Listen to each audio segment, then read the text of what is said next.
आज की बात। स्वागत। आप एक बात को तो भली भांति जानते होंगे कि हर एक व्यक्ति, हम सब में से एक एक व्यक्ति अगर इस जीवन में बना है तो उसके मन में यह आस जरूर है कि उसके जीवन में सुख आए और वो दुखों से जितना दूर जा सके जा पाए। अब देखिए कि इस दुखों से दूर जाना और सुखों के करीब आना, इसके लिए प्रयास की तो जरूरत होती ही है। अब इन प्रयासों में यदि हम एक बात को समझे तो सुख को हमारे पास लाने वाली या तो फिर हमें सुख के पास ले जाने वाली अगर कोई एक खास चीज है, अगर कोई एक खास बात है, तो उसे हम कह सकते हैं नैतिकता, यानी कि मॉरलिटी।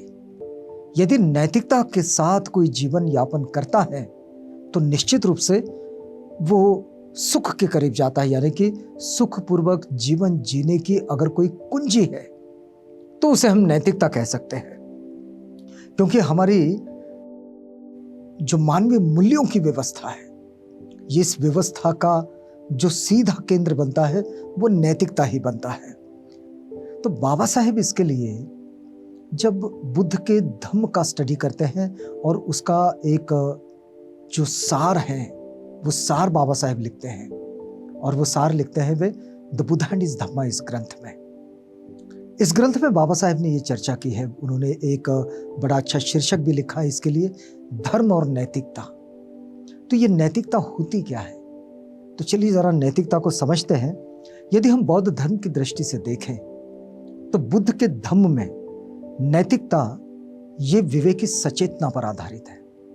मतलब हमारा लॉजिक कितना सचेत है, हमारा विवेक कितना सचेत है, इस पर यह निर्भर करता है कि हम नैतिक होंगे भी या नहीं। मतलब वो मानवता की दृष्टि से उसमें कितनी सचेतना है, कितना चैतन्यशील है, वो इस पर भी निर्भर करता है।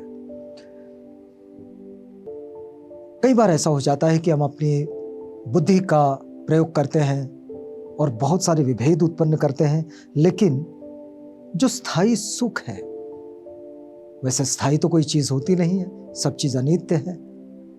आज जो जीवन है वो कल होता नहीं, जो कल होगा वो उसके आगे होगा नहीं, और जो कल था बीते हुए कल में वो आज है नहीं। क्योंकि जीवन तो आगे ही आगे बढ़ता चला है, वक्त भी आगे ही आगे बढ़ता चला है, और चीजें भी अपने एक रूप को छोड़कर आगे का जो रूप है, उसका जो बदला हुआ रूप है, जो परिवर्तनशील रूप है, उस रूप के साथ वो हमारे सामने है। तो चीजें यूं इस तरह से बदलती ही जा रही है। तो इसमें स्थायी तो कुछ होता नहीं है, लेकिन एक अनुभूति हो सकती है, जीवन भर की अनुभूति हो सकती है कि हम अपने आप को सुखी महसूस करें, संतुष्ट महसूस करें, समाधानी महसूस करें। और ये कैसे महसूस हो सकता है? तो इस नैतिकता पर एक बड़ी अच्छी बात बुद्ध की शिक्षाओं से आती है। अब देखिएगा कि यदि हम केवल अपनी परवाह करते हैं, केवल अपनी, कोई और नहीं, तो ये केवल अपनी परवाह करने वाला जो जीवन है, इस जीवन में इस बात का निर्णय लेना बहुत जरूरी है कि हम औरों के साथ कैसा व्यवहार करेंगे। क्योंकि सब ये चाहते हैं, केवल हम नहीं, सब चाहते हैं कि सुखी जीवन जिए। तो ऐसी स्थिति में हम केवल हमारे लिए सुखी जीवन की अगर बात सोचें तो हमने अपना व्यवहार कैसे रखना चाहिए, इस बात को समझना बड़ा जरूरी है। बहुत सारे लोगों का अपने आप की तरफ देखने का जो रवैया होता है वो बड़ा ही तुच्छता का होता है। अपने आप को है समझते हैं लोग, वे मानते हैं कि भाई हम तो कुछ भी नहीं, हम कुछ भी नहीं, हम बड़े तुच्छ हैं, हम बड़े कमजोर हैं। तो ये अपने आप को तुच्छ मानना, अपने आप को कमजोर मानना, ये वास्तव में हमें उदासीनता की ओर लेकर जाता है। और यदि हम अपना स्वयं का मूल आंकने लगते हैं, अपने आप को एक जिम्मेदार व्यक्ति मानने लगते हैं, एक जिम्मेदार मनुष्य मानने लगते हैं, तो फिर हम अपने स्वयं के प्रति आत्म गौरव से भर जाते हैं और फिर हमें लगता है कि हमारी अपनी भी कोई जवाबदेही है। और जब जवाबदेही की बात आती है तो किसी भी तरह के अनैतिक कृत्य को करने के लिए हम कभी आगे नहीं बढ़ते। अब देखिएगा, एक छोटा सा उदाहरण देखें। अब किसी भी मधुमक्खी को देखें तो वो जब मधु को जमा करती है अपने पास, तो ये मधुरस को जमा करते हुए वो पुष्प के रंग यानी कि फूलों के रंग और उसकी सुगंध में कभी विघ्न उत्पन्न नहीं करती है। हमारे पास जो आसपास जितना जनजीवन है उसकी अपनी एक गंध है और उसका अपना एक रंग है। तो उसके रंग, उसका गंध उसको डिस्टर्ब किए बगैर, उसको किसी भी तरह की चोट पहुंचाए बगैर, उसमें किसी भी तरह का विघ्न उपस्थित किए बगैर बिल्कुल उस मधुमक्खी की तरह हम उस मधुरस को लें जो उस फूलों से प्राप्त करती है। हर ज्ञानी व्यक्ति, जिसे तथागत बुद्ध की भाषा में प्रज्ञावान, शीलवान कहा जाता है, वो व्यक्ति बिल्कुल यही करता है कि वो इस जीवन से ये जो सुख का जो मधुरस है इसको चुन लेता है, इसको अपने पास जमा कर लेता है। दरअसल ये जो उदाहरण भी मिलता है ये धम्मपद के पुप्पवग्गों में मिलता है और तथागत इस बात को समझाते हैं कि ये जो कुछ भी हो वाला जो रवैया है, ये रवैया कभी ठीक नहीं होता। ये हमेशा अकेलापन और अवसाद की ओर हमें धकेल देता है। तो अपने आप को अकेलेपन की ओर ले जाना, अपने आप को अवसाद की ओर ले जाना, ये अच्छा नहीं है। नैतिकता का बोध यदि हो जाता है तो फिर हम इस रवैये से मुक्त हो सकते हैं। अगर हमें नैतिकता का बोध हो जाए कि हमने अपने जीवन को कैसे जीना है, अगर इसका बोध हो जाए तो कुछ भी हो वाली और कैसे भी हो चलने दो, चल रहा है, ये भावना कभी नहीं आती। और फिर हम भरोसे पर आधारित टिकाऊ दोस्ती करने लगते हैं। हम टाइम बिंग काम नहीं करते। फिर हमारी वो दोस्ती होती है कि जो टिकाऊ है और जो विश्वास पर आधारित है। और ऐसी दोस्ती जब हम करने लगते हैं तब कहीं नैतिकता उसमें उपस्थित हो जाती है और तब ये जो दोस्ती है, ये दोस्ती ईमानदारी का रूप धारण करती है और इसमें कहीं कोई छल नहीं होता, इसमें कोई कपट नहीं होता और हम अपने लिए एक शांतिमय और सुखी जीवन की आशा करने लगते हैं और ये जो सुखमय और शांतिमय जीवन है ये हमारे पास आने लगता है। अब देखिएगा, बुद्ध के धम्म में या फिर उनके वचनों में या फिर बौद्ध जीवनचर्या में अगर हम देखें तो नैतिकता को कैसे प्रैक्टिस करते हैं लोग, तो आप भिक्षुओं को देख सकते हैं। भिक्षु अपने आप में कुछ व्रतों के साथ, कुछ नियम के साथ आगे बढ़ते हैं, जिसे विनय कहते हैं। इस विनयों में वो बने रहने के कारण उनके जीवन में अनैतिक कृत्य नहीं आता। तो वे, उनके लिए जीवन के कुछ नियम होते हैं। लेकिन सर्वसामान्य जो उपासक उपासिकाएं होती है, इनके लिए भी बौद्ध जीवनचर्या में सामान्य रूप से 5 नियम दिखाई देते हैं। और वो 5 नियम आपको पता है जिसे पंचशील कहते हैं लोग। ये जो पंचशील है, 5 शील जो तथागत बताएं, यानी कि सामान्य रूप से जीव हत्या से बचना। सामान्य सी बात है कि हिंसाचार से मुक्त हो जाओ, जो नहीं दिया गया उसे लेने से बचना, जो किसी ने दिया ही नहीं उसे न लो, यानी कि चोरी से बच जाओ। तीसरी बात, ये जो अनुचित यौन व्यवहार होते हैं इससे बचो, यानी कि व्यभिचारी ना बनो।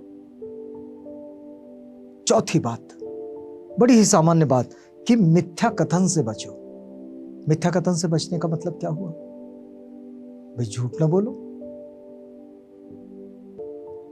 और 5वीं बात, नशीली पदार्थ जो होते हैं, मादक पदार्थ, इनसे बचना।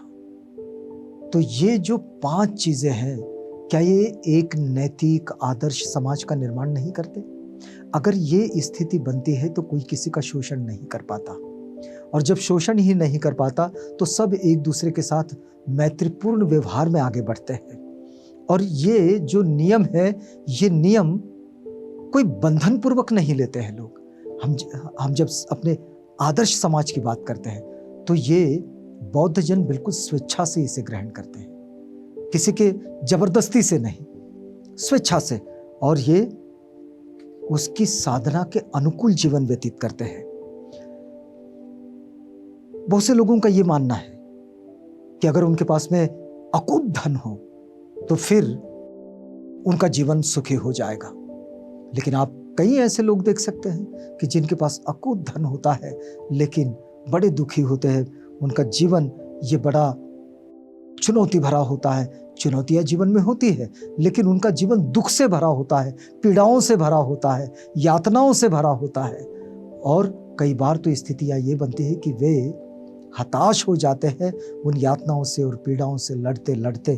तो इसलिए तथागत बुद्ध जिस बात को सिखाते हैं उसमें एक बात नैतिकता में सिखाते हैं कि हमने बहुत से मित्र बनाए हो, ये स्थिति बड़ी अच्छी है, लेकिन वे जो मित्र है वे हमारी संगति को अच्छा महसूस करते हो, सुख का अनुभव करते हो हमारे साथ रहकर, तो फिर वो मित्रता बहुत अच्छी है। और अगर ऐसा नहीं है तो फिर वो जीवन कोई सफल जीवन नहीं है। हमारे पास एक भावात्मक सहारा हो सकता है अगर हमारे पास बहुत धन है, बहुत बल है, लेकिन नैतिकता के दिशा निर्देश जो है वो ये बताते हैं कि किस प्रकार का व्यवहार सुख की ओर ले जाएगा और किससे समस्याएं उत्पन्न होगी। और इसलिए नैतिकता का जीवन ये हमारी मैत्री का आधार होता है।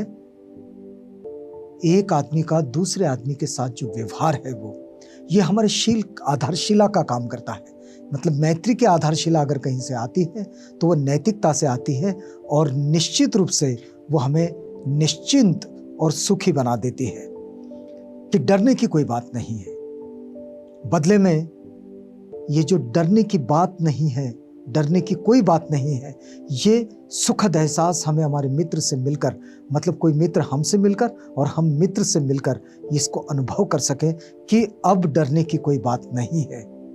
ये जो डर का निकल जाना, ये जो भय का निकल जाना, यही वास्तव में नैतिकता का अभ्यास है। और ये जो नैतिकता का अभ्यास होता है, यही नैतिकता का अभ्यास वास्तव में हमें सुखी जीवन की ओर लेकर जाता है। एक बात अगर बौद्ध जीवन शैली से सीखे तो ये सीखा जा सकता है कि हर किसी को मुस्कुराता हुआ चेहरा स्वागत योग्य लगता है, उदासीन चेहरा स्वागत योग्य नहीं लगता। और इसलिए ये बड़ा जरूरी है कि हम अपने आप को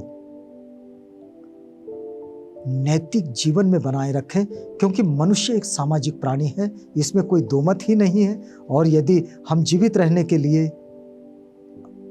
और जीवन जीने के लिए आगे बढ़ रहे हैं तो फिर हमें किसी का ना किसी का सहारा जरूरी होता है। और ये सहारा हमारे परिवार के लोग हो सकते हैं या फिर हमारे आसपास के लोग हो सकते हैं, हमारे पड़ोसी हो सकते हैं, हमारे मित्र हो सकते हैं। और इन सब के बीच में अगर कोई आधारशिला होती है तो वो नैतिकता होती है। अगर बुद्ध की शिक्षाओं के आधार पर अगर इस बात को कहे कि नैतिकता ही धम्म है और धम्म ही नैतिकता है, यानी यदि आपको धम्म जीवन जीना है तो आप नैतिकता की प्रैक्टिस करें। और नैतिकता ये धम्म के विकल्प में कहा जाने वाला शब्द हो सकता है। धम्म में प्रार्थनाओं के लिए, तीर्थ यात्राओं के लिए, कर्म कांडों के लिए, रीति रिवाज के लिए और बलि कर्मों के लिए कोई जगह नहीं है। इसमें किसी ईश्वर के मंजूरी की आवश्यकता भी नहीं है कि एक आदमी दूसरे आदमी के साथ आदमी जैसा व्यवहार करे। इसके लिए किसी की अनुमति की जरूरत नहीं है, किसी प्रार्थना की जरूरत नहीं, किसी कर्मकांड की जरूरत नहीं। और इसलिए बाबा साहेब इस धर्म और नैतिकता को खत्म करते हुए एक छोटा सा वाक्य लिखते हैं और वे लिखते हैं कि आदमी को नैतिक बनने की आवश्यकता जरूर है, लेकिन अपने भले के लिए ही आदमी के लिए यह आवश्यक है।